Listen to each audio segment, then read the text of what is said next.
Ace Attorney series was first introduced in 2001 on the Game Boy and in 2005 on the DS with the title Phoenix Wright Ace Attorney. The second game, Ace Attorney Justice for All, was released in 2007, along with Trials and Tribulations in the same year. The fourth game, featuring a new protagonist, was called Apollo Justice Ace Attorney and released in 2008. In 2013, Dual Destinies was released, followed by Spirit of Justice in 2016, which is the newest mainline Ace Attorney game at this time. There are 5 spin-offs, 3 of which have not been officially localized. I have played all 6 of the mainline games and a couple of the spin-offs, but in this video, I'm going to be ranking only the 6 mainline games. The genre of these games is a visual novel, meaning that for the basic gameplay, you're reading through lines of text and dialogue. That may seem boring, and it is for some people, but they add lots of changes in gameplay mechanics so that you do more than just read text. These changes are mostly in the trial phases and a bit in the investigation phase, which are the 2 main phases the game is split into. During the trial phase, when a witness goes onto the stand, you have to present evidence that contradicts their testimony and press their statements to draw out new information and clues. You also need to answer questions between the cross-examinations to try and prove your argument. During the investigation phase, you go to different areas related to the crime and investigate different spots in that area by clicking on them. During this phase, you can also meet new people, and you can talk to them about specific topics to get clues or present evidence to draw out new topics. This gameplay loop of finding and later using evidence is always incredibly satisfying and makes me want to keep playing each of the games. I first started playing Ace Attorney at the beginning of the pandemic with the Ace Attorney trilogy and loved it immediately. After playing the first game, I started researching which games I could play and where, knowing that I would buy them all, which I clearly did. For this video, I'm going to go through each game in order and talk about what I liked and didn't and rank them from my favorite to my least favorite, starting with the first game, Phoenix Wright Ace Attorney.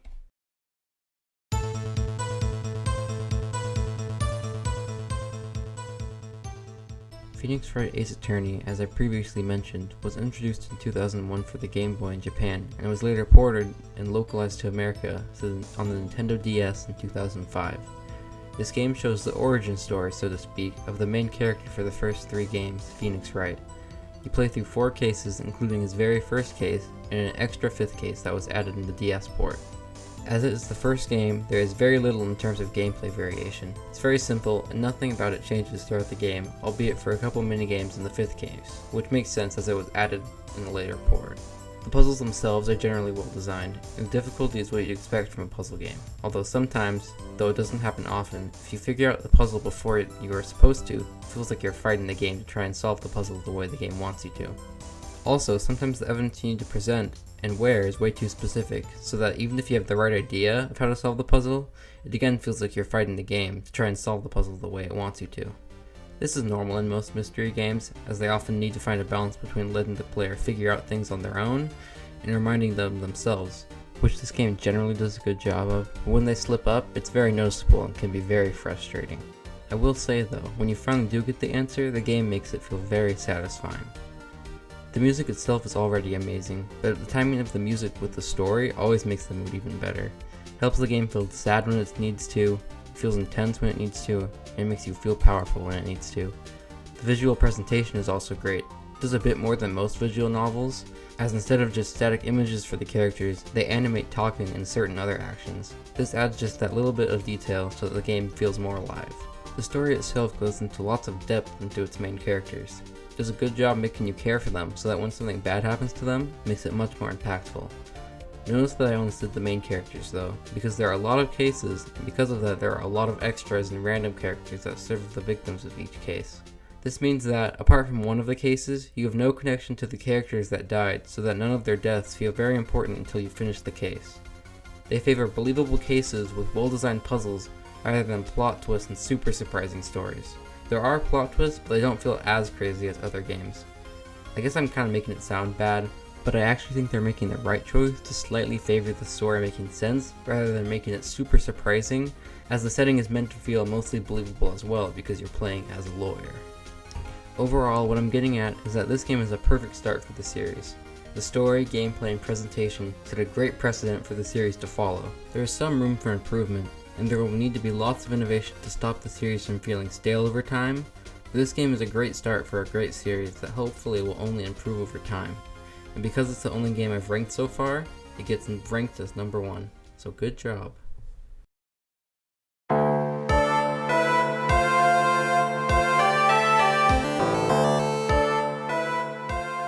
Justice for All is the second game in the Ace Attorney franchise. In Japan, the game was released on the DS in 2006 and was localized and released in the West in 2007. This game is a direct sequel to the first game with the same main characters and locations. It has 4 cases, one less than the previous game. The basic gameplay is the exact same as the first game, which is to say, very solid. The main draw to this game, and what really sets it apart from the first game, is a new mechanic called the Magatama. This item allows you to see when someone is lying through locks that show up on the screen. The more locks are representing, the more difficult it is to expose their lie. You then have the option to try and present evidence to break through their lies and obtain new evidence as a result of this. This mechanic is only used in the investigation phase, and still not very much at that. It isn't, in my opinion, used to the fullest potential in this game. This wouldn't be a very big issue if the lack of intricate gameplay was made up for with a great story, which is, in the end, the more important part of a visual novel game. Unfortunately though, the puzzles and story in this game are not very good, especially compared to the first game. First of all, the puzzles. The issue with the puzzles in this game is most prominent in the third case. The premise of this case is that a ringleader of a popular circus was murdered, and one of the witnesses thought they saw the defendant, a magician, flying away from the scene of the crime. Already this is an incredibly bizarre plot, but without going into any detail, the way the actual case plays out is so unlikely and weird that there is no way you could solve the puzzle yourself. I think that a good Ace Attorney case needs to strike a good balance between being solvable on its own and withholding just enough information to be revealed later, and a lot of the cases in this game do not strike that balance. Now the main issue I have with the story is mostly in the ending, not specifically in the filler cases. The main problem I have with it is that the final case did not feel significant enough. In the first case, and basically every game after this, the final case always has something that the main character is personally attached to at stake. In this game, that is Maya, but the stakes feel artificial. In the final case, Maya is kidnapped and you are ransomed into defending the culprit, but you end up needing to convince the kidnapper to let Maya go and also be able to convict the killer. This mostly just feels like a normal case with Maya thrown in there to make it feel more important. If they put in some random extra as the kidnapped person, this case could probably pass as a filler case. Another thing I disliked about this case in particular is that by the final puzzle of the game, I was really just done with it and wanted to move on. But the puzzle required me to present 2 specific pieces of evidence in a very specific order, which was not hinted towards at all, so I unquestionably looked up the answer. Overall, this game isn't bad per se, the story and puzzles are not nearly as good as the first game, and the new mechanic they added was not used to its fullest potential. It is because of that I am ranking Justice for All below the original Phoenix Wright.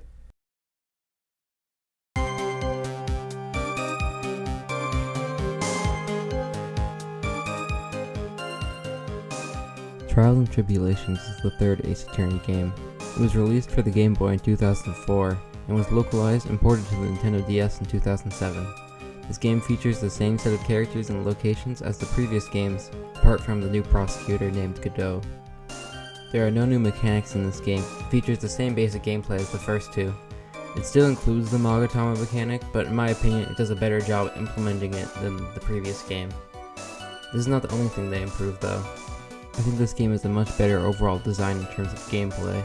The cases make much more sense in the world overall, apart from some key moments. The puzzles were also much better, and there wasn't that many puzzles that were frustrating or felt unsolvable. Basically, gameplay wise and in terms of puzzle design, this game is just as good as the first and second game, if not better in some cases. Although these aspects are great, what really sets it apart is the fact that the story, particularly near the end, is absolutely phenomenal. When I think of this game, the first thing I think of is how emotional and powerful the final case is, and it single-handedly makes this game feel much more impactful to the story than both the first and second game did. The build-up to the climax at the end of the game is so well done, and the characters contributing to it are so well designed, it makes this game that much better. This is especially apparent with the main antagonist of the game, Godot.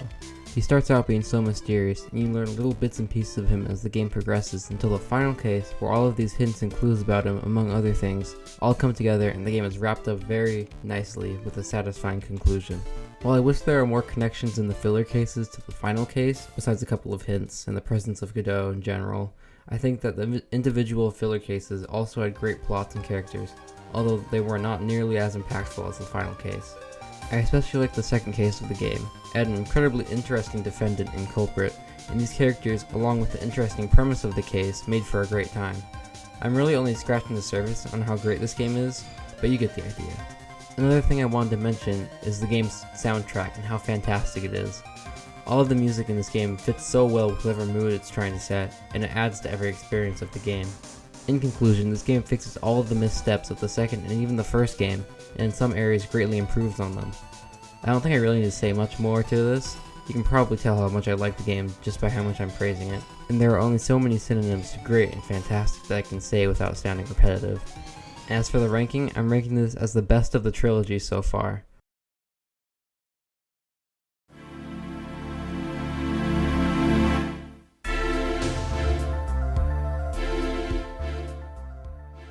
Apollo Justice is the fourth Ace Attorney game and is the first game to appear after the original trilogy. It was released on the DS in Japan in 2007 and in the West the next year in 2008. It was also ported to the 3DS several years later in 2017 in all countries. This game is very significant as it was the first game to feature a different protagonist other than Phoenix Wright, being Apollo Justice.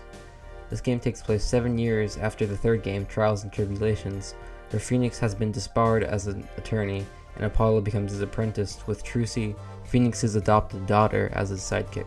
As is a recurring theme in these games, the base mechanics are not changed at all. It is the same visual novel puzzle hybrid that you'd expect. The new mechanic that sets this game apart is the perceive mechanic. This allows you to choose specific parts of a testimony where you think a person is lying and try to find their tell or specific action they do when they're lying in order to progress with the case. I thought this mechanic was pretty fun and a good way to break up the rest of the game. It also generally did a good job not making it too hard, or making the tells too subtle and for short times. The one complaint I did have though, is that the mechanic was not utilized nearly enough, and whenever you needed to use it, it was pretty obvious where you would need to use it. There was very little skill behind knowing when to use it. Just like in the first game, the normal puzzles were good. Nothing stood out to me as being unreasonable or impossible, though it has been some time since I played the game originally. As always, I would occasionally feel the need to look for a walkthrough, but that is the case in most puzzle games, so I won't knock it too hard for it. Because this game has almost entirely new characters, it's going to need them to be interesting and well designed to bring back skeptical players of the trilogy, like I was. In my opinion though, I thought the characters were fantastic, sometimes better than the ones in the original trilogy. My favorites were definitely Apollo and Trucy, the true main characters, but all of the supporting roles, and even a lot of the side characters were great as well. I think that, for the main characters at least, Apollo Justice did a better job of giving the characters depth, especially in just one game as well, as opposed to the trilogy giving the same amount of characters the same depth over 3 games. To draw on old players though, they did put in Phoenix, and I think they did a good job of not making him feel too shoehorned in, although I think they should have just left him out entirely and made it all about Apollo. I'm glad that they made him actually important to the plot though, instead of just having them there for nostalgia only. The one thing I don't like though is his design. It doesn't look like him at all. I get what they were going for, but at least they should have given him his signature spikes so that we know it's him. As for the plot, I feel like for the most part it was pretty good, a little above average. A lot of the characters and some of the supporting characters were connected to the major plot, like Kristoff for example, and even some you wouldn't expect as well. Sometimes these connections felt a little forced, but it wasn't too big of a deal. Surprisingly, Phoenix's connection felt the least forced. They did the smart thing, made him connected to the overall plot of the game, even making the final case revolve around how he lost his attorney's badge. The way they did it was also great, and very unique. They had you play as Phoenix and switched between him in the present and past to learn all about what happened and how he lost his attorney's badge. The plot twists presented in this case, as well as the final case, were also very surprising, especially the reveal of the main villain. Even though for the most part the plot made sense, there was a major plot hole that did not get explained, and I didn't actually notice it until I looked back on it. The main villain, who was revealed to be Apollo's teacher, Kristoff, did not have any motive at all. He just said that he hated Phoenix, but it was never explained further than that, he just did.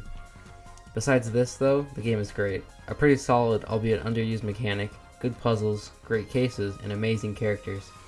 While I would consider this one of my favorite Ace Attorney games, looking at it from a critical eye, I think that some of the older games are much better. This is why I am ranking this above the second game, but below the first and third. Now the rankings are really getting interesting.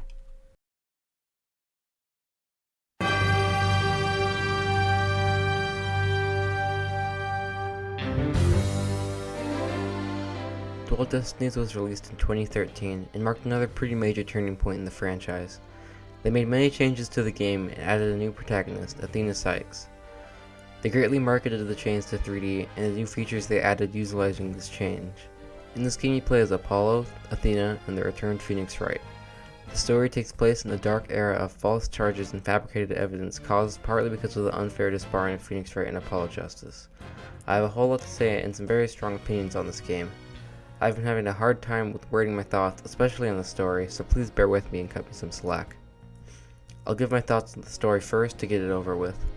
First of all, this game brings up a lot of ideas and plot points, but never really explores them further than what is directly relevant to the plot. This makes the writing feel very lazy at times. For example, they bring up the idea of the dark age of the law and use it as motivation for some of the villains, but they never really explore the idea further than that. This is most clear in the case called Turnabout Academy, where the villain throws the phrase, "the ends justify the means," more times than I can count, to serve as his motive. It just feels lazy, and they never really explore any of the reasons why he thinks this way or anything like that. Another example is the main villain, called the Phantom. He was sent to sabotage a spaceship 7 years before the game takes place, and is what causes the events in the final case. Even after his identity is revealed in the end, his motives are never explained further than that he is just a spy. The organization that sent him is never mentioned, nor the reasons for his actions. It just feels lazy, like all of these just serve to move the plot forward, which they are. It was actually confirmed that the writer of the game wrote the plot twist first, and then built the plot around it, and it really shows. On the bright side though, they did a great job developing existing characters and some of the new main characters, most notably Athena and Simon Blackwell. But there are still a lot of very boring one-sided characters, like Bobby Fulbright, who I absolutely despise. Now to talk about something I'm more comfortable with, the gameplay. The gameplay in this entry, while not necessarily bad, is not great, at least compared to the previous entries. While this game kinda did a better job making the puzzles more reasonable, it felt really easy a lot of the times. This isn't always a problem, as it means I get to enjoy the story without interruptions, but because I didn't really enjoy the story, it became really annoying at times. Just like in Apollo Justice, this game features a new mechanic, being the mood matrix that Athena utilizes. During these sections, you get to look through a witness testimony and see their emotions as they speak. You then point out emotions that are contradictory to what they are saying, in order to get them to remember more clearly what happened. Unfortunately, because this good mechanic was used so much, the others were underused. While Apollo's bracelet and the Magatama were still used, they were not used as much as I would have liked, especially Apollo's bracelet. In his game, he uses it during the trial phases and has to figure out which statement the witness is lying on. In this game, it is only delegated to the investigation phase, and it is scripted every time it happens. This takes out all the strategy of it and makes it into just a little mini-game. Luckily, the Cyclocks kept the same strategy as they had before, but it was still a sorely underused mechanic. The main selling point, as I mentioned before, and a new mechanic, was being able to investigate 3D areas during the investigation phase. I thought this was really fun, brought a whole new perspective to the crime scene, and made for interesting puzzles. I started to wonder how the previous games were able to do it with just one perspective. Unfortunately, in this game you were only able to investigate the crime scenes, nowhere else. This took out even more freedom from the game, and it took away an opportunity to continue to flesh out the characters even more in this game. This, among other things, makes the game feel incredibly linear, mostly in the investigation phase. While these games are linear by design, there are little things that give you options of what to do, that give you the illusion of choice, and makes games like these a whole lot more fun. There are also puzzle aspects to this phase, like trying to find what to investigate or what to present to different people, that is taken away when you can't investigate these areas. The nice thing about the gameplay though, is that they added plenty of quality of life features that makes the game a little bit better. For example, they added the notebook, which basically tells you where to go and what to do during the investigation phase. This is a good feature, as in some of the previous games it was difficult to know what to do next, but the bad thing about this one, though, is their implementation of it.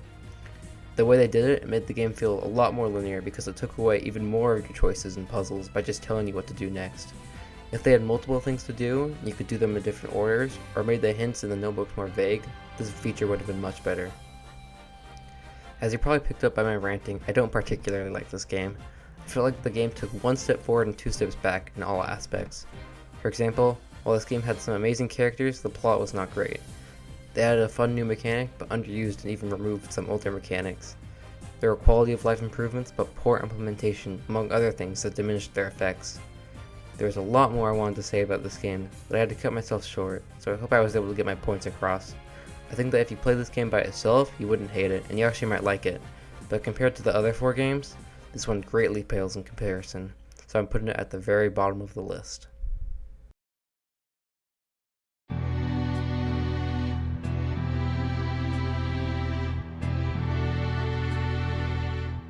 Spirit of Justice is the 6th and most recent Ace Attorney game. It was released in 2016 and features the same 3D style as Dual Destinies. This game features mainly Phoenix Wright and his adventure in the fictitious country of Kurion, where defense attorneys are said to be unnecessary and are replaced with the divination seance, which I'll get into later. It also focuses on Apollo Justice back in Los Angeles, with very little inclusion of Athena Sykes. Both groups cross paths by the end of the game to conclude the story. When I got this game, I was hopeful but a little bit worried. I was not the biggest fan of Dual Destinies, so seeing this game so similar to it, I didn't know if it would be just as bad or maybe even worse. Luckily, after playing it, I can definitely say that it improved on a lot of the issues I had with Dual Destinies. First of all, the story in this game is much better. They went through with a lot of their plot points and themes, like the rebellion which they hinted at earlier in the game. They explained everything relevant fully and gave all the characters reasons and motivations. They also fleshed out the characters' relationships, like Apollo's and his foster father Dirk's, more fully through the course of the whole game to make it feel more believable. While they did a better job in this game with the story, a lot of the plot twists still felt a little forced. This happened a lot less, and it was way less obvious when it did happen, but it was still important to mention. Another thing I wanted to add was that the game felt a little too far-fetched. They took story aspects from the previous entries like the spirit mediums and whatnot, but they pushed them to their limits. This led to some great plot twists, but it still felt way too bizarre and unbelievable. Also, maybe it was just the setting, but it didn't entirely feel like an Ace Attorney game, apart from some of the characters. Moving on to the gameplay though, I want to talk about the new mechanic they added, which I mentioned earlier, being the divination seance. This allows the court to see the viewpoint of the victim in their final dying moments. Like I was saying before, this sounds far-fetched, but this kind of mystical stuff has been part of the world since the very first game. Devs did a good job making the reasons the victim did not see the actual culprit believable, and it rarely felt forced. Just like in Dual Destinies, this mechanic was used more and the other mechanics were used a lot less. Phoenix's and Apollo's were still kept to the investigation phase, despite the canonical reason for Apollo's not being in the trial phase being non-existent in this game. Athena's was first kept in the trial phase, but she was only playable in one case, so it was also virtually non-existent. This specifically was frustrating because she was just introduced as a new protagonist as the previous game, and they'd already dropped her to side character territory. All the more reason for her to get her own game now, but that's besides the point. I said before that Spirit of Justice fixed a lot of the complaints I had with Dual Destinies, and this is mostly seen in the gameplay. For example, they added back investigating in non-3D areas, which I still don't understand why they are moved in the first place. They also kept the notebook, but did a better job giving you multiple options and keeping the hints vague enough so that it isn't hand-holdy throughout the entire game. In conclusion, this game fixed a lot of the missteps that Dual Destinies had. This is specifically seen in the gameplay, but also a little bit in the story. The story though felt a little too far-fetched, and the plot twists were sometimes a little forced. It is because of all these reasons that I'm placing this not only above Dual Destinies, but above Justice for All because of the slightly better story and certain gameplay aspects. And there you have it, all 6 Ace Attorney games ranked. In order from worst to best, we have Dual Destinies, as it unnecessarily got rid of older mechanics, had unexplained plot holes, and unnatural plot twists.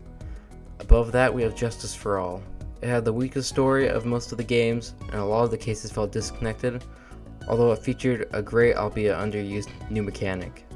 Above that is Spirit of Justice, where it kept the good parts and improved the bad parts of Dual Destinies, but still underused previous mechanics, and the story suffered a bit.